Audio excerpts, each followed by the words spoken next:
Our reading this morning is from All About Love by Bell Hooks. Awakening to love can happen only as we let go of our obsession with power and domination. Culturally, all spheres of American life, politics, religion, the workplace, domestic households, intimate relations, should and could have as their foundation a love ethic. The underlying values of a culture and its ethics shape and inform the way we speak and act.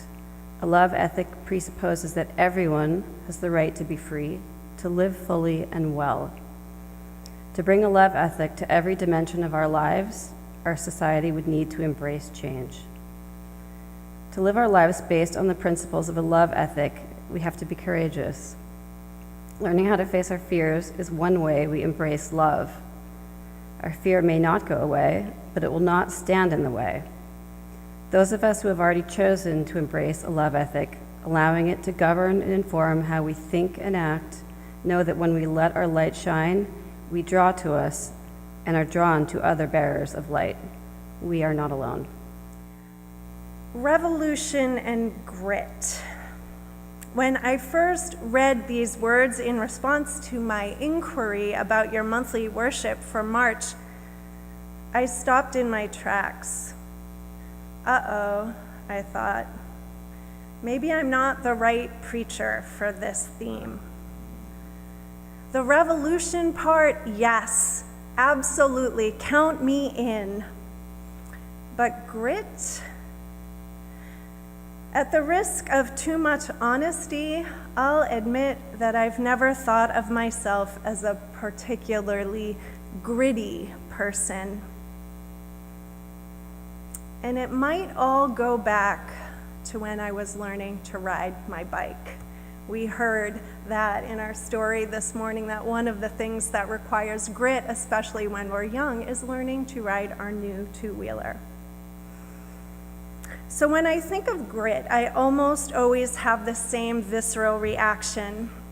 Quite vividly, the feeling of falling off my bike when I was a little kid comes to me. I remember the sense of helpless disequilibrium as I let loose a shriek, what my mom called my trademark blood-curdling shriek. After hitting the sidewalk, palms first, followed by an elbow and a knee or two, I would lay on the ground with my arms splayed out in front of me and my feet still tangled in the bars of my brand new bike. The one I had so longed for, with the yellow banana seat and the orange flower decals. After the initial shock of falling, I felt the sting rising on the scraped surfaces of my tender skin, inspiring another shriek. Next, the heat of embarrassment flushing my cheeks, the streams of hot tears spilling from my eyes. After freeing myself from the bike I now loathed, I'd run home wailing all the way. Crashing through the screen door, I delivered myself to my mother in the kitchen so she could inspect the shredded skin on my hands, see them pocked with little droplets of crimson blood, and embedded on the surface of the skin were small grains of gravel from the sidewalk. Grit. My neighbor Patrick was 2 years my junior, and already he could ride his bike up and down and all around the block. He could ride circles around me. When he was learning and still prone to falls, Patrick jumped up in a flash. He brushed the gravel from his hands and his knees and hopped right back on again. Grit. When we're 6 years old, learning to ride a bike is a tough business. We need to be able to overcome the wobbles and the falls, the scraped knees and bloody palms. We need to be able to get back on the banana seat again and again and again. We need grit. Psychologist Angela Duckworth is the leading thinker and researcher exploring the concept of grit, and I learned of her work through the materials you put together for your worship theme. Duckworth defines grit as the disposition to pursue very long-term goals with passion and perseverance, sustained over time. By this definition, my childhood neighbor, Patrick, appears to have grit. I do not, at least when it comes to bike riding. After cleaning my scrapes and wiping my tears, my mother would retrieve my bike from the crash site and stow it in the garage where it would remain for weeks on end. Eventually, I did learn to keep myself upright on two wheels, but I never really mastered bicycling. To this day, I am tentative. Does that mean I lack the disposition of grit? Is grit something we're born with, or do we learn it? Can we learn it? Or might both be true? Can we build grit like we build our muscles through training and practice? Are certain environmental conditions more conducive to grit?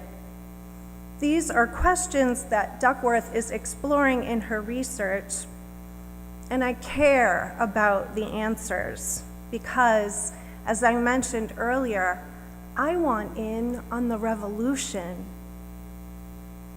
Your worship theme opens up the idea that revolutions of all kinds, whether political, cultural, or personal, require grit.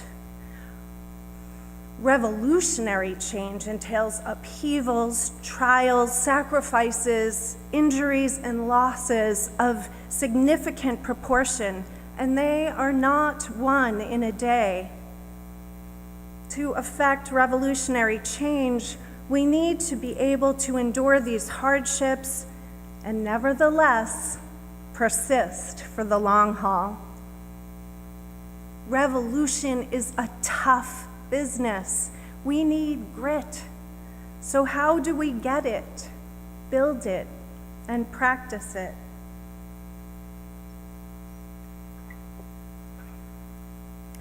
Angela Duckworth's research provides an important insight here.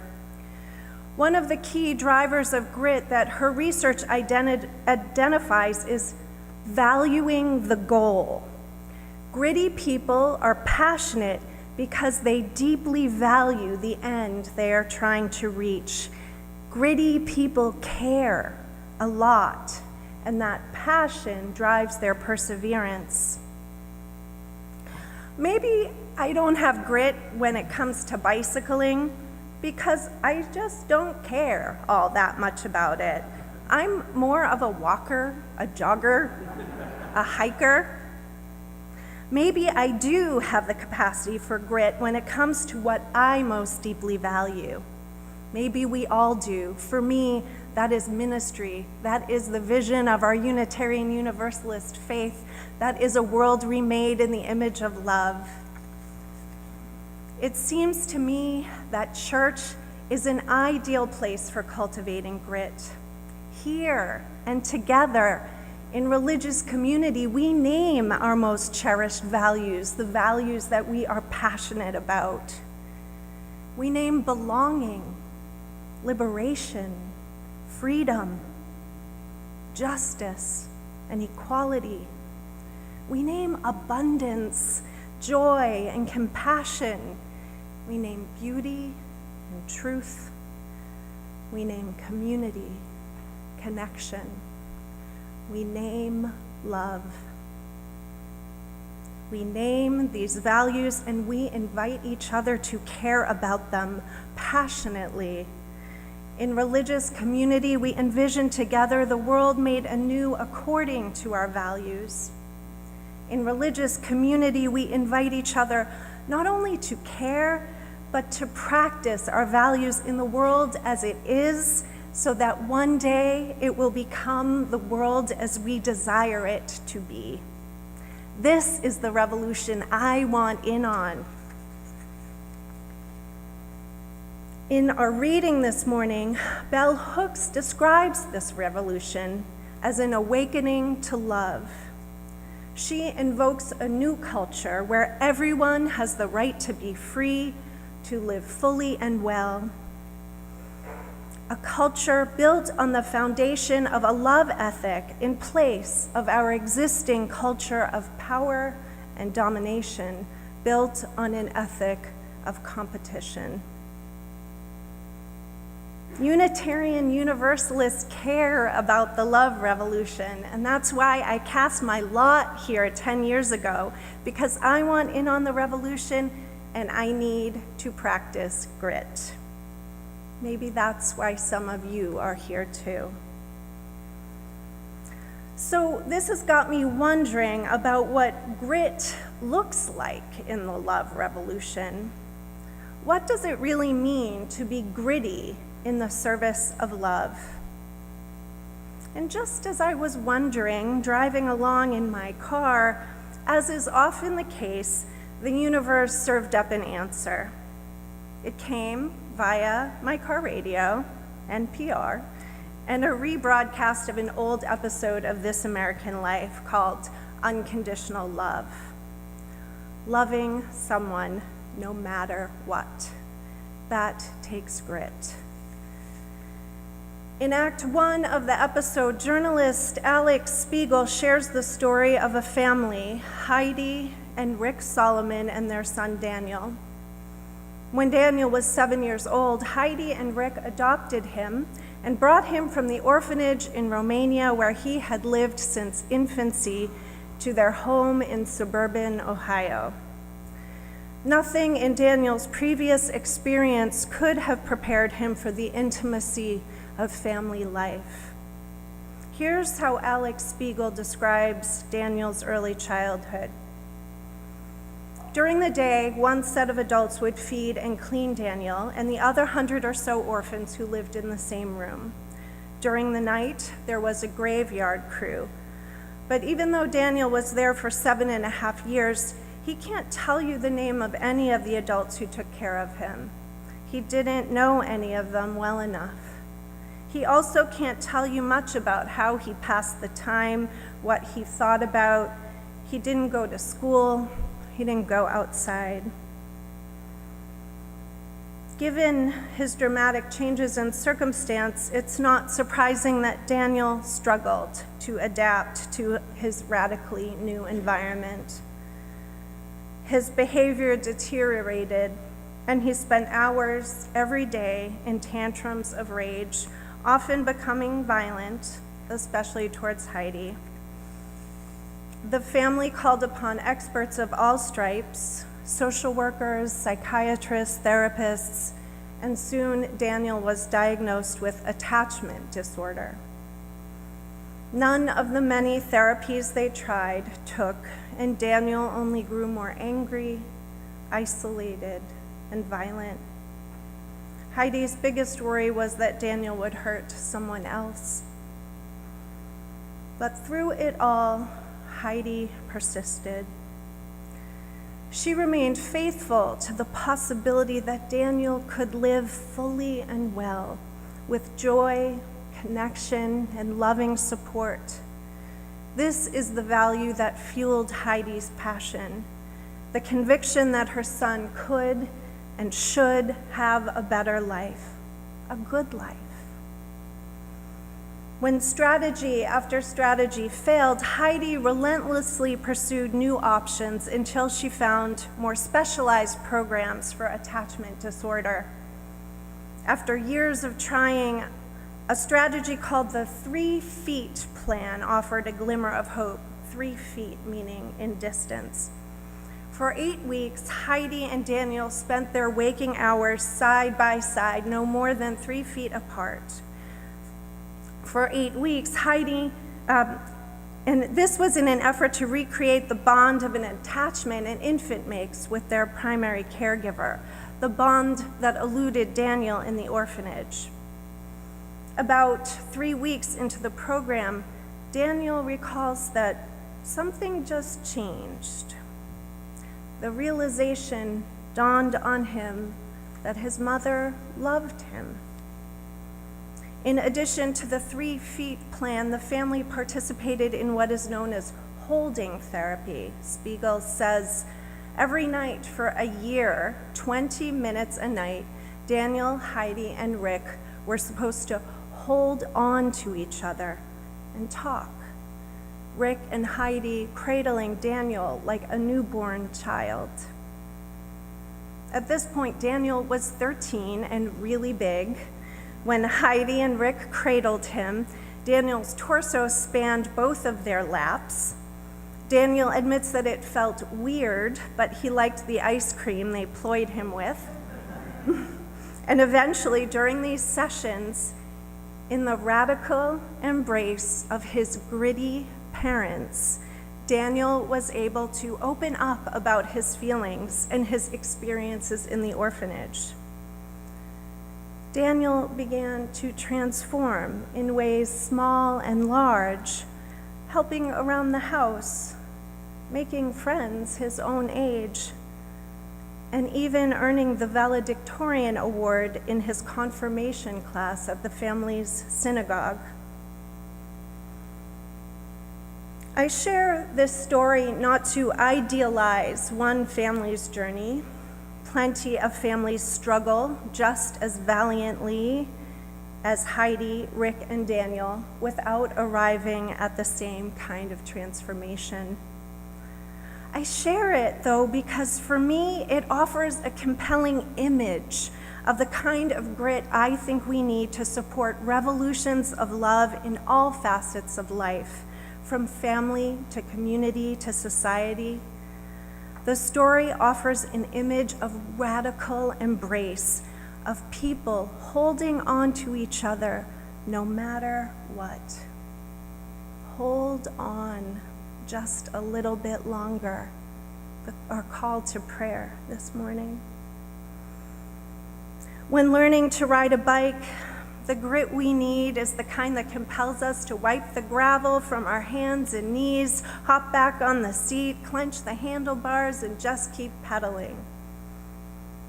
When working to build communities and cultures centered on love and inclusion, the grit we need is the kind that compels us to reach out to each other and hold on at all costs. It compels us to reach out and hold on when we are the ones hurting and when we are the ones who have caused the hurt. It compels us to reach out and hold on when we've let each other down and when we're afraid we are not worthy or capable. The grit we need is the kind that compels us to reach out and hold on in joy and sadness, in triumph and failure, in oppression and privilege, in need and generosity, in anger and forgiveness. To live lives based on the principles of a love ethic, Bell Hooks writes, we have to be courageous. She goes on, those of us who have already chosen to embrace a love ethic, allowing it to govern and inform how we think and act, we know that when we let our light shine, we draw to us and are drawn in by other bearers of light. We are not alone.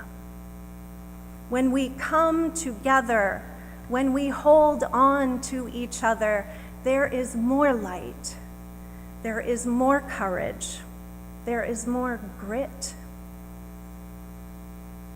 At the end of her story about the Solomon family, Alex Spiegel concludes that love is a tough business. It takes courage and passion and tenacity. It takes grit.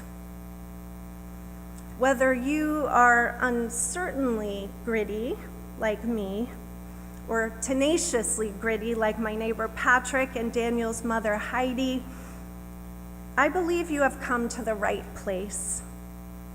We are all bearers of light, called together by our shared faith to embrace a love ethic. Here in this religious community, And in our broader faith family, we have come to practice thinking and acting according to the ways of love. Here, we have come to practice grit in pursuit of a love revolution. Here, we have come to practice radical holding on as if all of our lives depend on it, because they do. Amen, and blessed be.